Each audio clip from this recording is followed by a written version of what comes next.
শ্রেয়সীকে বলা হয়নি বা তোমরা জানেন, সবই জানেন। যাবো আমরা রেডি।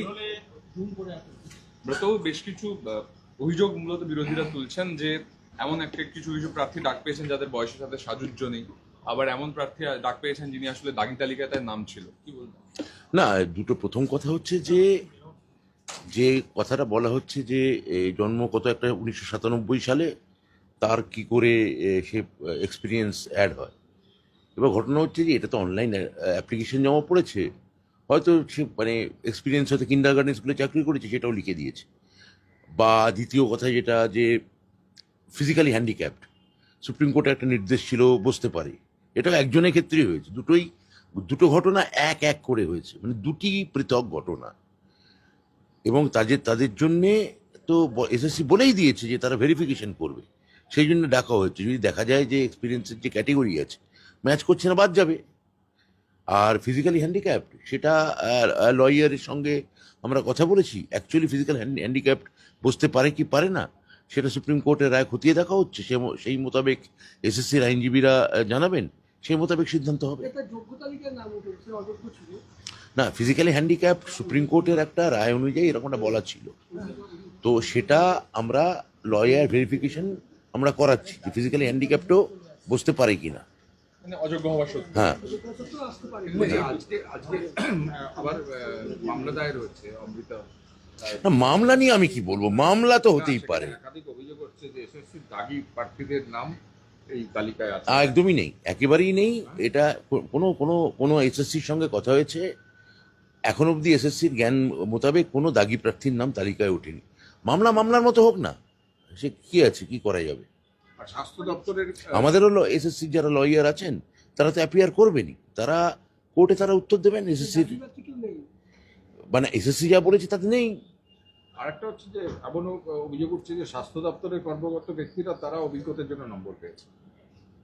আমি তো বললাম যে এটা তো ভেরিফিকেশনের জন্য তাদের ডাকা হয়েছে, যদি এরকম কেউ করে থাকে তাতে বাদ যাবে, তারা এসএসসি বাদ দেবে, এটা তো ভেরিফাই করার জন্যে। নতুন চাকরি প্রার্থী যারা, তারা আজকে রাস্তায় আন্দোলন আমি বলতে পারবো, 70 পেও তারা ডাক পায়নি। আমি বলতে পারবো না নতুন কারা আন্দোলন করছে, কিন্তু এই আন্দোলনের যারা প্রধান মুখপাত্র বা পুরোধা, মানে ধরা যাক কৃষ্ণেন্দু, শ্রেয়সী বা ধরা যাক সুমন, এরা যতক্ষণ না আমায় না জানাচ্ছে আমি এই নিয়ে কোনো মন্তব্য করবো না।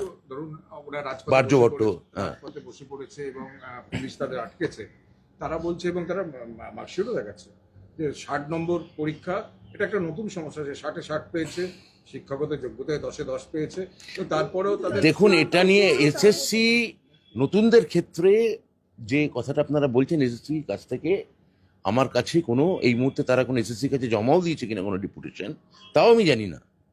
তাহলে এটা নিয়ে যতক্ষণ না এসএসসির সঙ্গে আমি কথা বলতে পারছি ততক্ষণ এটা আমি বলতে পারবো না।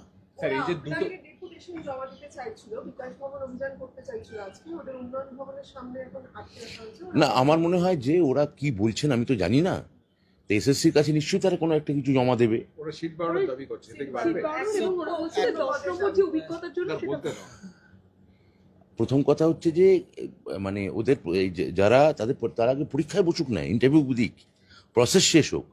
আমার সঙ্গে মুখ্যমন্ত্রীর ভ্যাকেন্সি বাড়ানো নিয়ে একটা নিশ্চয়ই আলোচনা হয়েছে, কিন্তু সেটা যতক্ষণ না কোনো প্রসেস শেষ হচ্ছে এই নিয়ে কোনো আইনিভাবে কোনো পাকাপোক্ত কোনো কথা আমি এখানে বলতে পারি না।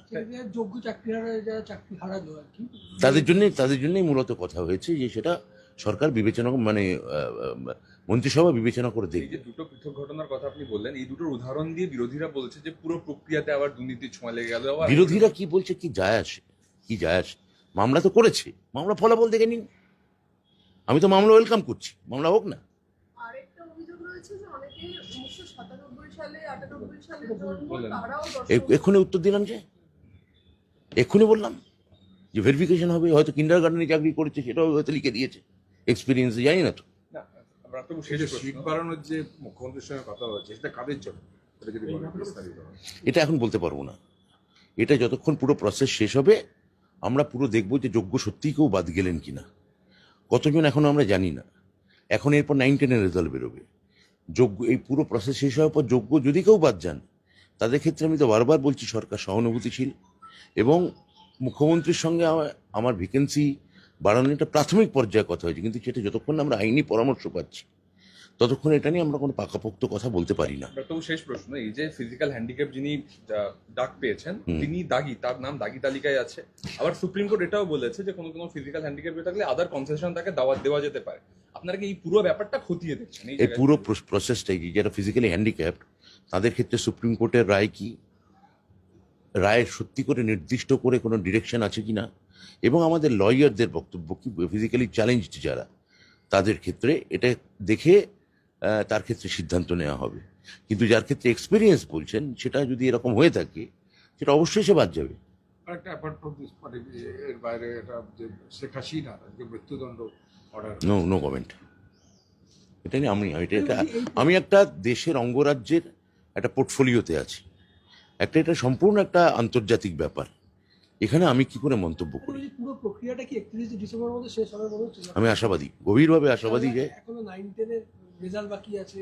9-10 রেজাল্ট আমাকে এসএসসি খবর দিয়েছে খুব শীঘ্রই পাবলিশড হবে। এই সপ্তাহের মধ্যে মানে আমি কোনো দিন ক্ষণটা আমি বলিনি, আমি বলছি খুব দ্রুতই এটা পাবলিশ হবে।